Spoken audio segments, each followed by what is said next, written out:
السلام علیکم ګرانو قدرمندو کتونکو پروګرام حجرې په ښکلا کې دې ټایم سره قدرمندو کتونکو موږ سره داسې یو شخصیت ناست دی چې د تعارف محتاجه نه دی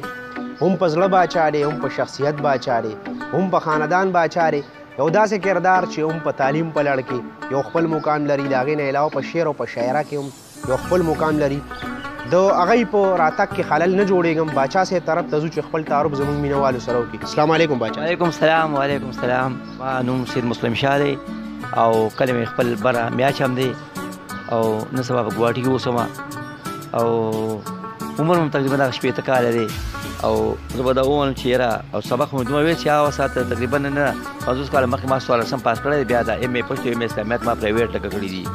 دا ژوند دی دا یې کار دی دا د وخت را روان دی رښتیا یې دلته دم او په قدم کې امتحان دی او بس ګټه د هغوی ده چې سختو له غاړه ورکړي بس ګټه د هغوی ده چې سختو له غاړه ورکړي همت یې یو پله شي چې د غم پیټۍ په سر کړي او زما وړو ګلونو خدای مو لې کړه نیک سیرته سبا له به هم تاسو کړئ د مرګ جنډه اوچته او تیر شوي ساعتونه مې په سترګو کې غړېږي د مینې ډک وختونه راته مخکې مخکې کېږي او زمونږ په زړه کې خپل استادانو له عزت وي په موږ کې روحاني مینه جذبه دا قوت وي باچا صاحب موږ ته به اوبه باره کې تاسو څه ویل غواړئ موجوده دور باره کې به دا ووایم چې چونکې دا مرض دی دا د الله تعالی طرفه موږ باندې یو امتحان دی څوک ته کرونا وایي څوک ته دې باره کې دا ولي چې د بل دغه مې دغه واورېده چې وایي د تبایه نه وړاندې بچ کا زما کام خالقه وغاښ چې ترې واخلې بیا به څه کړې په بادام خالقه نو اوس پس د ځان پوښتنه د چا وکړې چې خر شوی ستا د مینې په بازار دی پوهېږم نه په څه سبب په څه ګناه ورانېږي تندر چې هر چېرته غورځېږي کور زما ورانېږي کور زما ورانېږي د کور نه مطلب دی ما ملک ما پاکستان د تندر نه مطلب چې دا یو غذاب دی او زه به دې باره کې دا ووایم چې وختونه ماله د پښتو په نوم پیغور راکوي وختونه ماله د پښتو په نوم پیغور راکوي په تشدد مې نن سینګار د پښتونخوا ورانېږي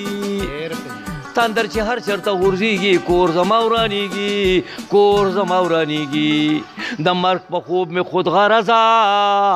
رهبران اوده دي تیارې خورېږي ټولې نښې د سبا ورانېږي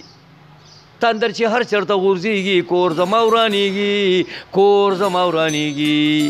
ماسټره هر خواته لمبې دی وطن اور اغسطې ماسټره هر خواته لمبې دی وطن اور اغسطې جاړم په دې چې مې خالونه د لیلا ورانېږي تندر چې هر چېرته غورځېږي کور زما ورانېږي کور زما ورانېږي او بیا به دا ووایم چې سر په سجده الله ته کېږدئ موږ نه ډېر شوي دي دنیا کې ګناهونه موږ نه ډېر شوي دي دنیا کې ګناهونه او پښتنو یو تر بل زارېږئ دنیا فاني ده بیا به نه وي دیدنونه دنیا فاني ده بیا به نه وي دیدنونه او یو غزل پکې پیش کوه جی جی ارشاد سترګ مخ دې ولې رانه واړو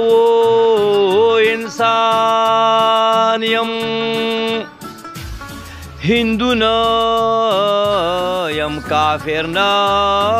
یم مسلمان یم ته چې نه کوي وفا زبا برباد شم زه سرتاج به همیشه په ورد ځان یم او کډه مې واغستله ځم چېرته که دا غمونه مې شي کم چېرته ماسټره هغه دبدبه دې نشتې وي څه په وخت کې محترم چېرته که دا غمونه مې شي کم چېرته